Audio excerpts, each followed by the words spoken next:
Épître de Paul aux Éphésiens, chapitre 1er. Paul, apôtre de Jésus-Christ,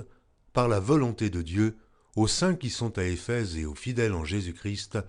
que la grâce et la paix vous soient données de la part de Dieu notre Père et du Seigneur Jésus-Christ. Béni soit Dieu, le Père de notre Seigneur Jésus-Christ, qui nous a bénis de toutes sortes de bénédictions spirituelles dans les lieux célestes en Christ. En lui, Dieu nous a élus avant la fondation du monde, pour que nous soyons saints et irrépréhensibles devant lui,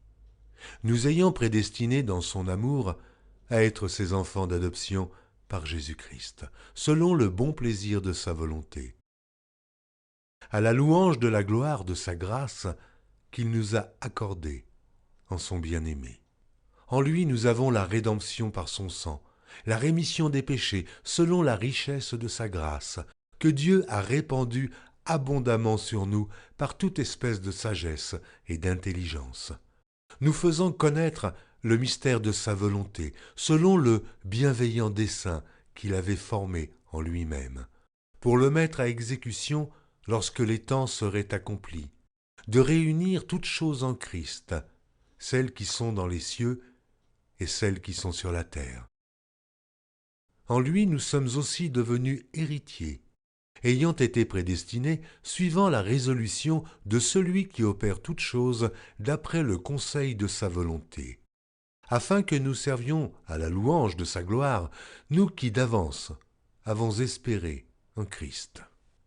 En lui, vous aussi, après avoir entendu la parole de la vérité, l'évangile de votre salut,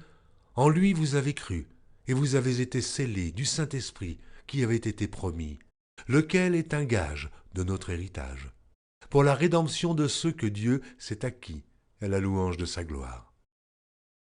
C'est pourquoi, moi aussi, ayant entendu parler de votre foi au Seigneur Jésus et de votre charité pour tous les saints, je ne cesse de rendre grâce pour vous, faisant mention de vous dans mes prières, afin que le Dieu de notre Seigneur Jésus-Christ, le Père de gloire, vous donne un esprit de sagesse et de révélation dans sa connaissance, et qu'il illumine les yeux de votre cœur, pour que vous sachiez quelle est l'espérance qui s'attache à son appel, quelle est la richesse de la gloire de son héritage qu'il réserve aux saints,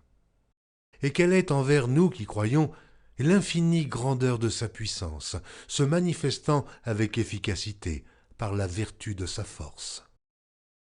Il l'a déployé en Christ, en le ressuscitant des morts, et en le faisant asseoir à sa droite dans les lieux célestes, au-dessus de toute domination, de toute autorité, de toute puissance, de toute dignité, et de tout nom, qui se peut nommer non seulement dans le siècle présent, mais encore dans le siècle à venir. Il a tout mis sous ses pieds, et il l'a donné pour chef suprême à l'Église qui est son corps, la plénitude de celui qui remplit tout en tous.